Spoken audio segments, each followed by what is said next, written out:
What do you want to do right now? I mean, you kind of have the world's your oyster, I guess you could say. Is that oyster? Yeah, the world is your I oyster. love oysters, by the way. We gotta get some oysters after this fight. You have your belt, you have your ability to go anywhere you want, Yeah. to any outlet, and you have the title and you have a name. It's bittersweet, you know. HBO treated me like a king, you know. The amount of promotion that we got, the respect, the attention that we got is bar none. I'm grateful that I was the one that they chose to give that to. Now that we're a free agent, only time is going to tell what's going to happen. But right now, I just want to enjoy this belt. I want to go enjoy my family and look back at the fight and see what I could have done better. Maybe then either Eddie or your manager Keith can address that. Not to address it right now, it's just mainly just, you know, enjoying this. What happens in the future, you'll hear about it real soon, I'm sure. The emotional component regarding this fight, knowing that Gary Starks and Pro on the other side, and you guys with your family and whatnot. What was that like? Listen, it was no emotion for me. Okay. This is kill to be killed sport. This man was trying to take away from my family. He was trying to take away from my future. In this very moment, for however long it lasted in that ring, there was no emotion from me. Afterwards, I felt some type of way, but not enough to, you know, let it affect me inside that ring. He's a true gentleman, and he has a beautiful family. This was the highest payday that he's ever had of his career, so I'm sure he'll be able to do well in the near future. And I wish him the best of luck, but as far as emotions inside that ring, to deter me from wanting to take his head off, that wasn't there, brother. This ain't ballet. This ain't ballet. What do you want? What are your plans? What do you want next with the man? I would love him to get the Canelo fight. You know, it was a fight that we nearly got in May. Cinco de Mayo? Yeah, and now, you know, like you said in the ring, he's a champion now. He gets to call the shots. If he wants a defence, he gets a defence. But at this stage in his career, I think that the Canelo fight is the fight. And, you know, I know Dan asked the question, but I really echo what Danny said about HBO. I think tonight's not really about talking about other networks and the plans. It's about giving thanks to HBO for what they did for not just Danny, but for me and for Keith. You know, they believed in all of us to make the switch. They gave him 2 good, solid fights, and then they delivered the big one. You know, he had 2 good fights, fought for the world title, and we want to thank Peter Nelson and all the guys at HBO. And it's sad to see him leave boxing. No one wants to see him leave boxing. But, you know, they backed Danny Jacobs, and, you know, I think right now, you know, especially tonight, it's not really talks about the future and networks and stuff like that. It's to thank them for their support.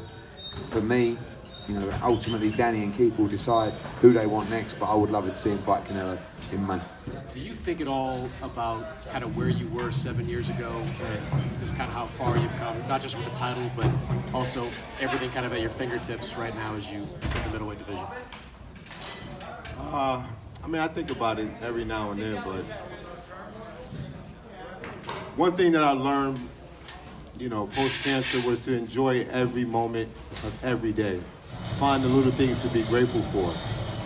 This was a dream of mine, to be at this realm, to be at this place in my life where I was considered champion and thriving in boxing. It's always been a dream of mine, but honestly, just being here and living and having a chance to see my son and my family and my loved ones every day, that means everything to me. This is just, this material stuff, man. I mean, yeah, I love to please the fans, but my outlook on life is totally different because my life is almost taken. So the fact that I can live every day and breathe every day and be around my loved ones, see the sunshine and, you know, see my family, it's priceless. That alone is priceless. If Canelo does lose, you know, would you fight Demetrius Andrade to unify the titles even though he's your friend? I'm up for any fight that makes sense. Me and Boo Boo had a discussion before that we would only do it for the big bucks and we would only do it for unification. But if it's a fight that makes sense for the near future, I can't go against it. That's like my brother though, and we have an understanding. But if an upset happens, which it always does in boxing, you can never dictate what happens. We'll have to see for the near future, but I have no plans in fighting him. Is it something that I want to do? Absolutely not. It's not like a Peter Quillen or a Sergiy Derevyanchenko where we're just associates. Like, I've known Boo Boo since I was 15, 16 years old. We came up the amateur ranks together. His father is like an uncle to me. You know, this is way more personal than anything. But we also love the sport of boxing. and we also want to do it for the sport of boxing. So we have plans on facing each other, but hopefully in the future, not the near future. But if you had the opportunity to fight one of the Charlos down the line, would that be something that you could get yourself up for? Eddie just said 90-10 split. I mean, hey, listen, if that's something that the fans want, because I've always been vocal about, fighting Jamal, and this feud that we're having is being built. He's fighting Willie Monroe his next fight, so he's out his obligations right now. We can't say anything because that victory is not promised or assured.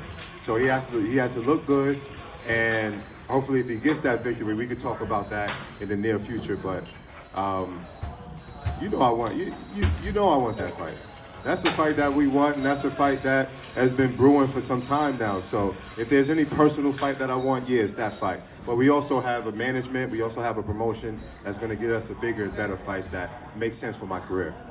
Danny, congratulations on the victory tonight in the World Championship.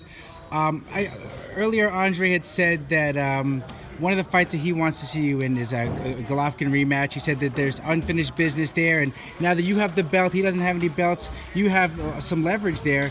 Is that a fight that intrigues you on a personal level, that you have unfinished business? Absolutely, absolutely. And that's exactly why on the broadcast I said I would give him the rematch, because I'm champ now, and now there's more of a reward than the risk. Whereas before, he didn't give me the rematch, I wouldn't give me a rematch too if I was Golovkin, to be honest with you. But now there's almost nowhere for him to go. And from what I'm hearing, if he doesn't sign with the zone, he's not going to get any of those big fights that he truly wants. But we'll see what happens. I'm in good hands right now. I'm in the best position in my career. I'm just going to let this dwell, and you guys are going to see what's going to happen in the near future with my career. Danny won tonight in a fight that he probably won't get the credit for because not enough people know about Derevyanchenko. But I want to see him in those marquee fights. Charlo is a great fight. Golovkin is a great fight. But I still go back to the Canelo fight. For me, is one that we nearly got him, man. And that is a fight that I would love to see Danny Jacobs name up in lights in Vegas, fighting Canelo, and I believe he can beat him as well.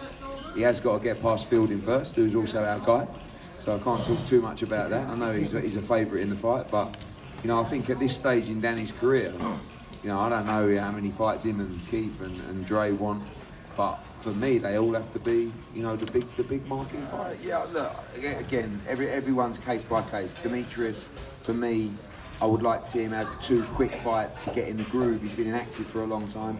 Danny's another story. He hasn't been inactive. He's had 3 fights in 12 months. He's ready to go. So, if Danny can beat Canelo, he becomes the IBF, the WBC, the WBA world champion. And then, perhaps, when you talk about Andrade fight, if that's an undisputed fight, maybe the dynamics change. But right now, I don't think those guys are looking at fighting each other. For Demetrius, I'd like to get him out active in the big fights, defending his title. But for Danny, I'd like to see him in the unification.